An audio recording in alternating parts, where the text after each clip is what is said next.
where we analyze both your ability to snowball a lead while also breaking down general macro mistakes that most players make in Platinum and below. So let's get into it. In this game, we have Vladimir in Platinum.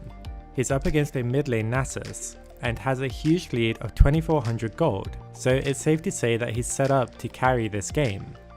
He's in the mid lane right now with Caitlyn on the red buff, Shen pathing top, and even Thresh on the Rift Herald. Do you think that Vladimir is in the right lane at this time? So ideally, Vlad would be top with Shen bot and Kate mid. The reason for this is ideally you want your ADC and support in the middle while you collect or pressure a side wave, which we'll talk more about soon. But you want your ADC and support in the middle so that you can enable your support to have access to both sides of the map to fight for vision, while also putting your vulnerable ADC in the shortest lane. Anyway, with Vlad mid, he decides to let this big red wave push towards him to set up a freeze. This doesn't look too bad in the 1v1 since he just denied Nasus an entire wave, but can you tell why this was actually a huge mistake? So the reason this is so horrible is because by freezing, while his team is on the map and creating pressure topside, he's actually given the enemy a potential numbers advantage for free. By freezing, he keeps himself in the lane and doesn't pressure anyone else to go mid. So the enemy can win with numbers by making a play elsewhere on the map, and sure enough, they end up collapsing onto Caitlyn in a 1v3. Vladimir's response to this is to immediately start shoving mid lane. The problem now is that they no longer have their ADC alive, so they can't really get any value and only look for tower damage before the enemy rotates from bot lane to defend mid and top. For that reason, being this close to the tower for auto attacks is a big mistake. He knows for sure that the enemy Pyke, Tristana and Kayn are most likely coming for him from the bot side. Sure enough, they arrive and Vladimir chooses to engage instead of backing off, resulting in a thrown teamfight.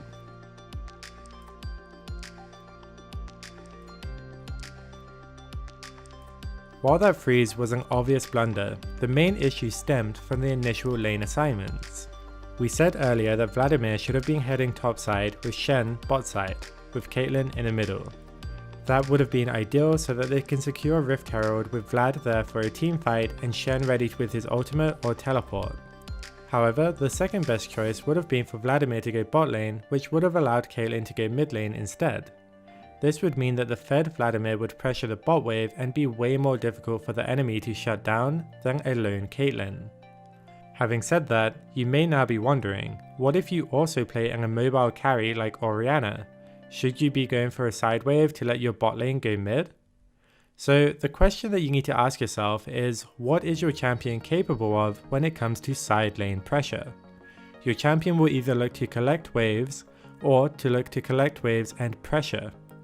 Orianna is immobile and can get 1v1 by most side lane champions, so she would look to just collect waves that are pushed towards her side of the map. However, she wouldn't push them back into enemy territory in most cases, since she's vulnerable to getting collapsed on with no escapes, similar to Vel'Koz, Syndra, Veigar and Lux. However, if you're a champion who can successfully pressure side lanes, think Vladimir, Talon, Zed, Katarina, Echo, Akali, etc., who can at least win 1v1s or have strong mobility, then you can collect waves and also pressure the side wave before going back to group with your team, perhaps in the middle. So as a general rule, you would look to collect a wave when it's in this area and then retreat to your team if you're a weak side lane champion. If you can pressure, then you would go beyond this point and push the wave towards their tower and then group with your team while the enemy has to deal with that side wave, and then you can potentially win with numbers when grouping with your team. And we just want to quickly point out that if you are looking to pressure a side lane, then you wouldn't want to go to the side lane and pressure if there isn't a wave in the collection zone, since it would just waste a ton of time walking over there with no minions to collect along the way. You would much rather let your opponent push it out towards you while you're grouping with your team with a numbers lead, and then go and collect that wave and pressure. After resetting, Vlad is now pathing mid again with the Caitlyn heading into the bot side jungle. This is fine since Vlad gets a wave while Caitlyn does red, however Vladimir sticks around in the mid lane to push another wave all the way to the tier 2 tower. This is the wrong macro choice again because he lets Nasus pressure a sideway for free when he could be side laning into the Nasus, out pushing him and then securing a numbers advantage when roaming after pushing, which in this case could easily secure the dragon. The result is that Vlad got a couple of mid waves, stole enemy raptors, and lost around 40 seconds of tempo from being able to deny the push from Nasus. He heads bot side to collapse on Nasus with Evelynn, wasting a ton of time on the Scuttle Crab in the process. Once they finally reach Nasus, Thresh is also on the wave, sending 3 bot to kill him, again leaving Caitlyn totally exposed in the middle lane. Somehow Caitlyn solos the Kayn, so it ends up working out, but this was totally left to chance because of the poor macro choices from Vladimir. If Vlad went bot here instead of here, he could have had the wave pushed all the way to the tier 2 tower and then roam with his team to safely kill the low mid tower and secure dragon, a play with a super high chance of working out. Instead, he went to the bot lane really late, where Kate could have easily died again, and then they would have traded a 3-man collapse onto Nasus for their ADC. With this information in mind, let's move on to the next game as we analyze more common low elo mistakes. This time we have Zed in gold elo and he has a 1600 gold lead over his opponent Mordekaiser and has scored 3 kills up to this point, putting him 3-0. The enemy Yuumi and Lucian are split pushing bot and have nearly killed Zed's inhib tower. It's times like this when the enemy has serious split push pressure and your team can just fall apart in map movements. Zed's response is to recall and deal with it, which is the right call because his team is not reacting. However, Yorick then decides to do a late teleport to the bot tower, leaving Zed in base, and now he must decide which lane to go to. If you were Zed, where would you go and why? So the right call is to go top. This is because Yuumi and Lucian aren't going to stay this far up with Yorick's response, and Zed is now missing for them, so it's too risky to stay. Top lane is free to farm, making it the most efficient choice to spread gold across the team. There's no objectives to fight over, so it's an easy choice to go top and farm. With Zed making the mistake of following Yorick to deal with Yuumi Lucian, he wastes a ton of time as they just pull back, and now he has to share a wave with the Yorick. This then leads to Zed wasting a ton of time walking through the jungle, placing a weak ward in an area that he shouldn't currently be in. In contrast, he could have picked up the top wave in the collection zone and pressured that side lane, gaining a ton of solo farm and forcing a response from the enemy this entire time. 40 seconds later, let's take a look at the result of Zed's decision to not path top lane.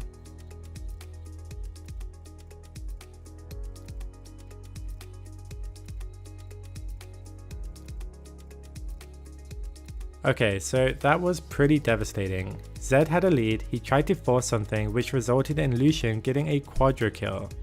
Let's go back and understand why this went so wrong.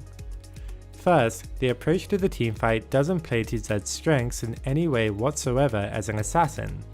Zed's approach to a teamfight should be from a flanking position, where he approaches the backline and causes chaos by trying to all-in a squishy. This is much easier to do after a fight has started, meaning that Zed shouldn't be the initiator in most situations. This is true for most assassins. As an assassin, your macro rhythm will typically consist of pushing side waves and then looking to join your teammates to either take objectives or teamfight.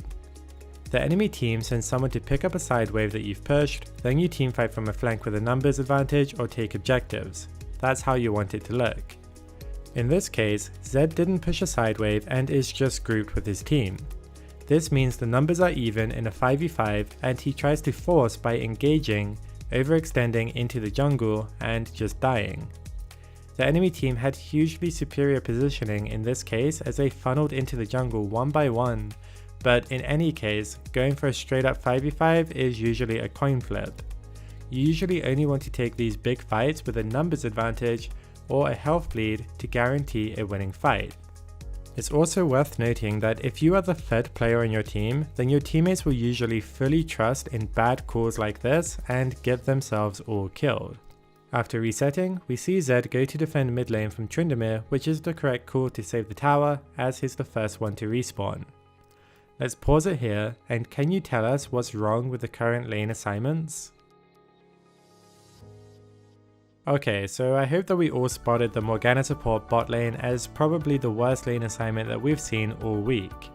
She should be mid right now with Vayne, securing vision as we talked about in the Vladimir game with their Caitlyn Thresh. Yorick should have pathed to the bot lane, allowing Zed to path top after clearing mid. But this is a low elo solo queue game, so how should Zed get these lane assignments even if he knew what the correct macro choices are? Well, if Zed pathed top here after clearing this wave, Vayne would more than likely swap lane, hopefully going to mid. By typing in chat and pinging, then he could increase the chance of this happening. But the one thing that is most likely to happen is Vayne will leave the top lane, securing Zed a solo lane where he can pressure and get the assassin macro rhythm that we talked about earlier. Instead, he goes into the jungle and starts killing wolves, and then Yorick gets caught mid and dies. If Vayne Morg had been mid, then they would have cleared the wave much more safely with both side laners generating pressure for their team. This ends up costing them an additional tower. Jumping ahead a couple of minutes, we see Zed respawn and once again must decide where to go. In this case, he finally decides to pressure a side wave, but picks the bot lane, which is actually the wrong choice. He should be pathing towards his teammates Morgana and Xin Zhao to secure vision around the Baron objective, and then look to pressure top lane while sending Yorick to the bot lane. This is because the enemy Tryndamere is most likely going to keep pushing bot, which Zed simply cannot deal with. He can make an educated guess that Tryndamere would go bot because he's been doing it the entire game, which most split pushers do, because bot lane is the furthest lane from the Baron, which is where most mid to late game action is, leaving them free to draw more pressure across the map. As we can see, he has to leave the bot lane as soon as he sees Tryndamere, wasting a ton of time and forcing his Vayne to recall to deal with Tryndamere instead of being able to stay in the middle lane. They do end up picking up some random kills in the mid lane, but Vayne also dies bot side. Now, after analysing Vladimir and Zed's games, we did see examples of them making poor macro choices but things not going too badly regardless. Like Vladimir collapsing on the pushing Nasa's bot when he incorrectly chose to stay mid, and he actually scored a kill which opened up the potential to secure Ocean Dragon right after. Or Zed going bot when he should have went top, and then randomly scoring 2 kills in the mid lane, leaving his Vayne to die to the Tryndamere, going 2 for 1. But the problem with these choices, regardless of if the outcome was positive or negative, was that they were totally unpredictable. Therefore, you couldn't control the outcome. For example, if Vladimir had gone bot lane when he was supposed to, he could have had Nasus push to his tier 2 before pulling back to a guaranteed Ocean Dragon, a totally controlled positive from the correct choice. And if Zed had correctly chosen to go top instead of mid, telling Yorick to go bot to deal with the Tryndamere, then he would have had the bot lane controlled. Zed could then pressure the top lane and then roam towards his team in the center, collapsing on the mid lane, with a numbers advantage, matching his goals as an assassin. Alright, so that was a bunch of macro information. Hopefully this guide helped break down some of the most common low elo macro mistakes which drives games into complete chaos. Thanks for watching, and we will see you next time.